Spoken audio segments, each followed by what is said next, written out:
Buenas tardes con todos. El día de hoy este video tiene como finalidad informar acerca de las medidas adoptadas por el presidente Martín Vizcarra el día de ayer en el Mensaje de la Nación y que han sido publicadas el día de hoy en el Diario Oficial El Peruano en el Decreto de Urgencia 038-2020.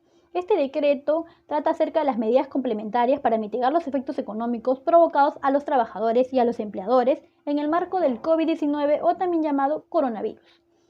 El ámbito de aplicación de ese decreto van a ser tanto los trabajadores del sector público como los trabajadores del sector privado. Y el fin o la finalidad de este decreto es conservar la estabilidad laboral, es decir, la continuidad laboral de los trabajadores. ¿A costa de qué? Ya lo veremos posteriormente.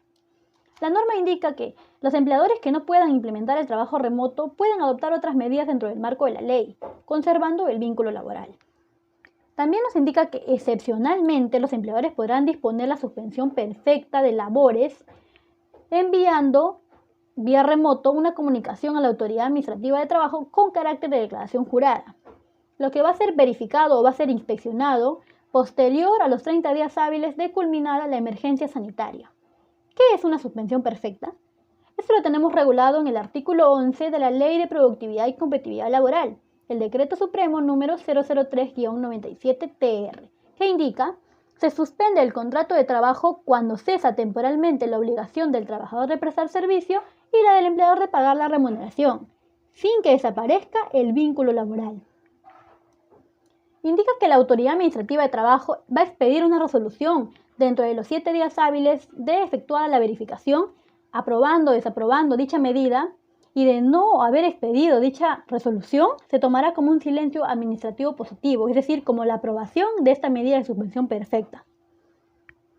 Esta medida, adoptada en este decreto, no va muy lejos de lo solicitado por la CONFIEP el día 6 de abril, que solicitaba que se pueda renovar hasta por el plazo de 180 días de manera automática, bastando para ello únicamente la comunicación tanto al trabajador como al ministerio. O sea, esta medida no ha ido muy lejos de lo solicitado por la CONFIEP. Indica también la norma que, de comprobarse la falta de correspondencia entre la declaración jurada presentada por el empleador y la verificación realizada por la autoridad administrativa, la autoridad inspectiva, es decir, la SUNAFIL, va a prevalecer la realidad. Es decir, si una empresa o las empresas se han basado en un estado económico y financiero supuestamente de crisis para aplicar la suspensión perfecta, cuando en realidad no ha sido así, se va a tomar como inválida esa suspensión perfecta y se va a abonar a los trabajadores la correspondiente remuneración durante el tiempo que se han encontrado suspendidos perfectamente. La vigencia de esta medida va a ser posterior a los 30 días calendario determinada la emergencia sanitaria. Respecto a las medidas excepcionales para preservar los ingresos y protección social, el decreto ha sido proteccionista al respecto. Así ha dispuesto la continuidad de las prestaciones de salud, del Seguro Social, de salud, entre otras medidas. Respecto a las medidas compensatorias a favor de los trabajadores que se encuentren con suspensión perfecta de labores, tenemos a 3 grandes grupos. Primero, a los trabajadores que se encuentren con suspensión perfecta y que se regulen bajo la ley STS. El segundo grupo son los trabajadores que no cuenten con saldo en su compensación por tiempo de servicios. Y el último grupo, los trabajadores de las microempresas. Respecto al primer grupo, los trabajadores que se encuentren con suspensión perfecta y que se regulen bajo la ley STS, puede disponer libremente de los fondos del CTS hasta por una remuneración bruta mensual por cada mes calendario vencido de duración perfecta de labores. Esta medida es adicional a la que había dispuesto el artículo 9 del Decreto de Urgencia 033-2020, que nos decía que los trabajadores podían retirar hasta 2.400 soles de su cuenta de CTS. Al no ser excluyente, es decir, los trabajadores han podido solicitar ese retiro de 2.400 soles, como también podrán solicitar el retiro de una remuneración bruta de su CTS. Respecto al segundo grupo, los trabajadores que no tengan saldo en su CTS podrán solicitar a su empleador el adelanto del pago de la CTS del mes de mayo del 2020, así como de su gratificación del mes de julio del 2020. En estos casos, el empleador deberá efectuar dicho adelanto entre los primeros 5 días de solicitada este beneficio.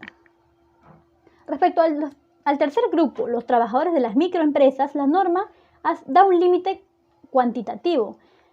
Así indica que los trabajadores de las microempresas, cuya remuneración bruta sea hasta de 2.400 soles, se podrá disponer la creación de la prestación económica de protección de emergencia sanitaria ante la pandemia de coronavirus.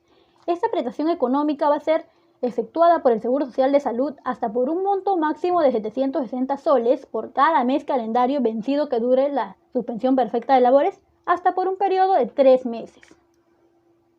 Respecto a los aspectos previsionales, nos indica, conforme a la ONP, que los trabajadores que de continuar laborando hubieran alcanzado durante el periodo de suspensión los aportes necesarios para acceder al derecho a una pensión en el Sistema Nacional de Pensiones, no se les va a exigir los aportes del periodo de suspensión. Es decir, se va a computar el tiempo, los meses que no estén aportando por estar suspendidos perfectamente dentro del plazo para que se les otorgue sus pensiones, que actualmente la ley exige 20 años en el Sistema Nacional de Pensiones.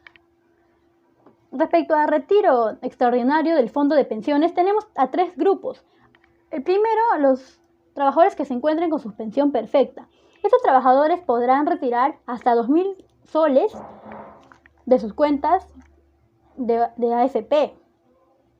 Este retiro deberá ser solicitado a partir del 30 de abril del presente año. El segundo grupo es aquellos trabajadores que al momento de la evaluación de la solicitud no cuenten con la acreditación del aporte previsional obligatorio por el mes de febrero y marzo. Es decir, aquellos trabajadores que no hayan aportado el mes de febrero y el mes de marzo van a poder retirar también 2.000 soles de su cuenta de AFP. El plazo para solicitar esta medida, este beneficio, va a ser desde el 20 de abril. Respecto al último grupo, tenemos aquellos trabajadores que al momento de la evaluación de la solicitud cuenten con la acreditación del aporte obligatorio por el mes de febrero y por el mes de marzo, pero que ganen menos de 2.400 soles. Es decir, los trabajadores sí han aportado el mes de febrero, sí han aportado el mes de marzo, pero ganan menos de 2.400 soles. La solicitud de este beneficio para estos trabajadores va a tener que ser posterior a la solicitud presentada tanto para los trabajadores del primer grupo, los trabajadores que se encuentren con suspensión perfecta, y los trabajadores del segundo grupo que no hayan aportado en febrero y el mes de marzo del 2020.